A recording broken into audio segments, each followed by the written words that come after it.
Grand Arising Soul Fam. Today I am coming on and sharing a Wisdom Keepers story from the Wisdom Keepers deck by Dr. Rosy Aronson.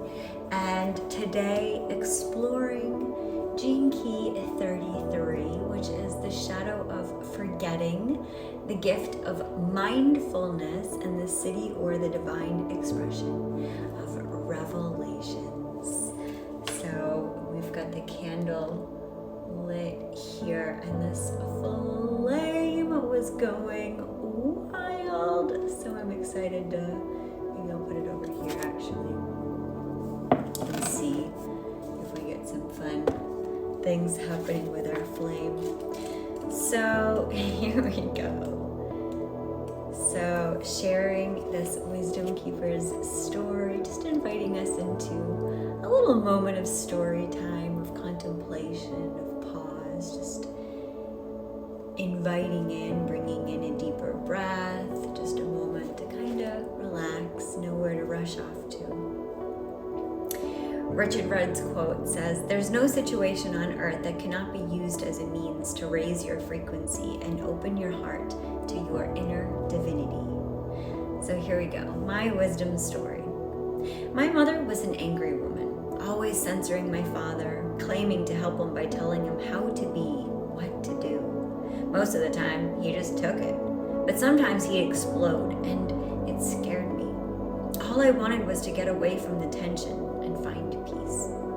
One day, a monk came through our town. I was only 4 years old, but I clung to his leg and I wouldn't let go. It was like I had always known him.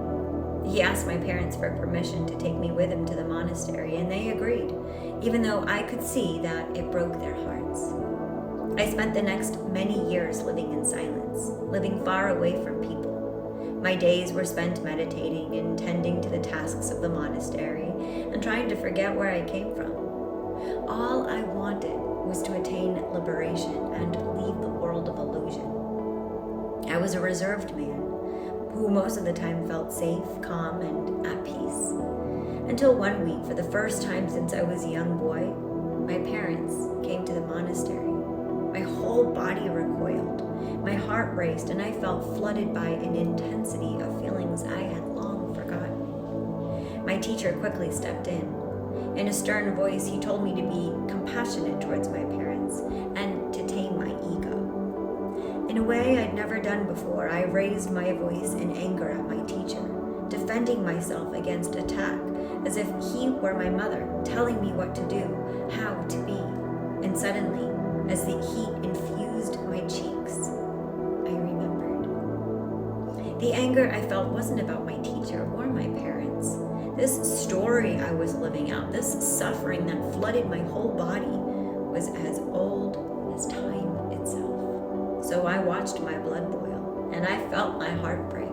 And then I looked at my parents, now in old, tired bodies, and saw the pain and confusion in their eyes. That visit marked a turning point in my life and the end of my stay at the monastery.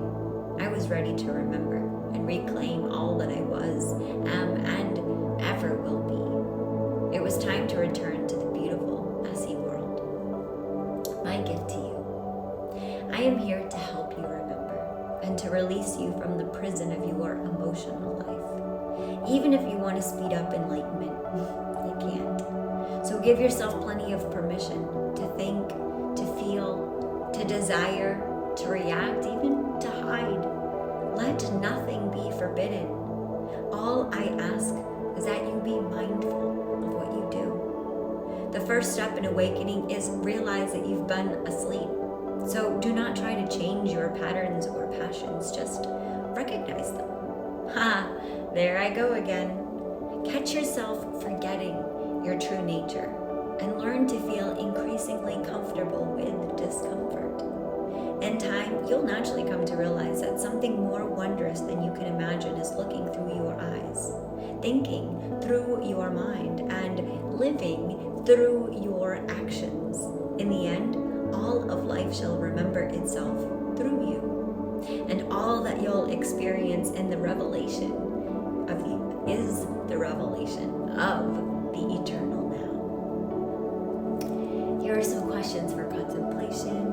You might like to save this and come back to it with a journal and a pen. Maybe just place a hand over your heart and check in and see if anything comes up. How do you avoid intimacy? Do you hide behind your work, a spiritual practice, or a philosophy? Do you sometimes find yourselves offering unasked for advice or criticism, or surprised by others' reactions to what you say? If you weren't worried about being enlightened or unenlightened, what feeling, desire, or need might you more easily see and own? And lastly, practice mindfulness today. Simply watch your thoughts, impulses, and actions without trying to change, redirect, or censor them. Notice which ones are more difficult for you to look upon with neutral compassion.